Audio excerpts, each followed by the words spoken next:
So the question about accessibility to the law is really challenging. And one thing I should note here, and perhaps I should have started with this, is anytime you speak in generalizations about standards, you are in great peril because there is such a wide diversity in terms of the kinds of standards that exist, the organizations that create them, the purposes for which they are used, the reasons why they're important, and the people who actually need access to the standards.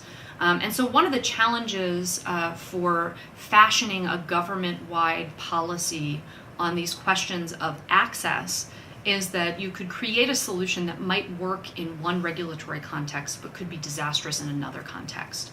And so anytime you're sort of trying to come up with a solution, you have to find one that is going to accommodate the great variety of circumstances that exist in the world of standards and especially in the world of incorporation by reference of those standards. Now, in terms of the costs of the standards, many members of industry who are actually required to comply with the regulations, they frequently are already involved in the standards development process in the private sector. Oftentimes they have copies of the standard by virtue of their participation in that process. And in fact, they may have extraordinarily detailed information about it because the employees in that industry are the ones who volunteer their time to participate in the technical committees to craft the standards. But in addition, you may need the standards if you're a member of industry, not because a federal regulation requires you to have them, but because in order to participate in your industry, you have to have access to those standards, and you may have to comply with those standards in order to, for example, and I will just keep coming back to the steel example, but if you're going to sell steel, you need access to those standards not because there's a federal regulation that requires it, but because you need to know what kind of equipment you need, what kind of processes you need to have in order to make the kind of steel that people want to buy. And so oftentimes participants in the industry have other reasons why they're paying for copies of the standard, and the federal regulatory requirement actually is not prime among them. Now, the bigger problem, it seems to me, in terms of access is actually for the public and for people who are interested in what federal regulations require. And in some cases it may be because they're required to comply. More often I would suggest that it's more because they have an interest in knowing what the rules are, even if they're not directly required to comply with them. They may be beneficiaries of those rules. Right? So health and safety regulations, oftentimes consumers don't have to comply with those regulations, but they're very interested in what those regulations are because those regulations are designed to protect them. To protect their health and safety. And so they may have an interest in knowing what the standards are and reading those standards in order to participate meaningfully in the regulatory process, in the rulemaking process, and to ensure that federal agencies are considering the consumer's perspective as well as the perspective of the members of industry who are going to be directly regulated. So in a certain sense, they're in a core way affected by these regulations, even if they're not required to comply with them as a legal matter. So the question becomes, how do you come up with a solution that will make these standards ideally freely accessible online without breaking some other part of the system, right? Because everything is sort of interconnected. And I'll come here for a moment to talk just a little bit about the revenue model that would be at stake if you sort of abolished the copyright. And in fact, some folks who have been pushing for free access to incorporated standards have done it by saying, well, once they're incorporated, once they're part of the law, they shouldn't be copyrighted.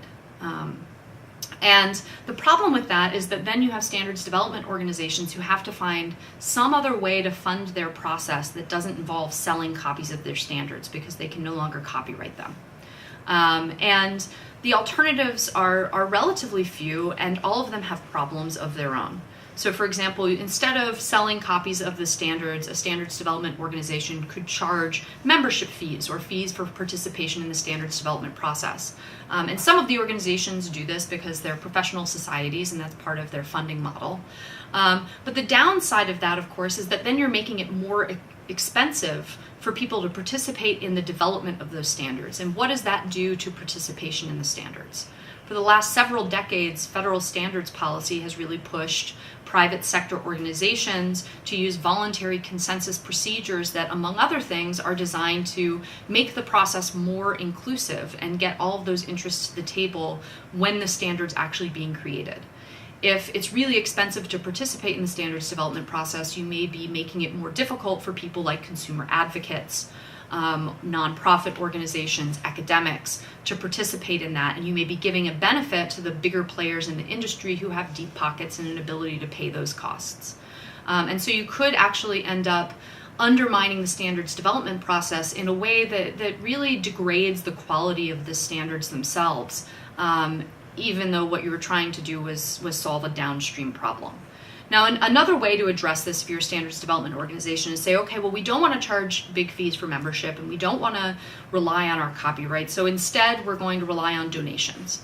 But again, this creates a problem of potentially imperiling the independence of the standards development organizations as they become financially dependent on large donors for the standards development process. And so, for example, the National Fire Protection Association, several years ago at Standards Week, the president of NFPA was there, and he was talking about how they've actually encountered this. They get donations, and they had a big donor who was unhappy with the way a particular technical committee was going with a standard, and they threatened to pull their money. And fortunately, NFPA also sells copies of their standards and has lots of other sources of revenue, and they were able to say, well, if you don't like it, keep your money. But if they relied exclusively on donations, that ability to be independent, that ability to maintain the integrity of the standards development process could be compromised. The other thing to note in this context is that, as I mentioned, there's only a small percentage of standards that are incorporated by reference into federal regulations, and it tends to be some core big standards. For most standards development organizations, they do one standard that's really important, that's really big, that has a big market, and that generates most of their revenue. And then they generate other standards that are needed for economic purposes, for technical purposes, for safety reasons, but that aren't big sellers. And so oftentimes what you have is an organization will get most of its revenue from one or two standards. So ASME, again, coming back to the Boiler and Pressure Vessel Code, the Boiler and Pressure Vessel Code is the basis of most of ASME's funding and reputation. And they produce all kinds of other standards that they wouldn't be able to produce if they didn't get a sufficient degree of revenue from this other standard that's more commercially valuable. And one of the perverse things here, one of the sort of unfortunate realities, is that the standards that tend to be incorporated by reference that we want to make available for free online tend to be those big standards that are really valuable and that tend to generate most of the revenue for the standards development organizations. So it's not simply a matter of saying, well, if only 2 to 4% of standards are incorporated by reference, you don't need to get revenue from those standards. No, because it turns out that it's only those 2 to 4%, largely the same standards, that are producing most of the revenue to support the entire private standards system. And of course, another difficulty here is that if you put the standards online for free, but you can't constrain who's going to look at it or for what purpose. So maybe your intention is just to make it so that consumers who aren't otherwise involved in the process and don't otherwise have access to the standards can see them and then participate in rulemaking or understand what's required by federal regulations. But you can't just say, but it's only those consumers who have this public law reason to look at the standards who can look at them. Once you put them on the internet, they're available to everyone. And so all of those people who would have bought copies of the standards now maybe won't, because why pay for something you can get for free?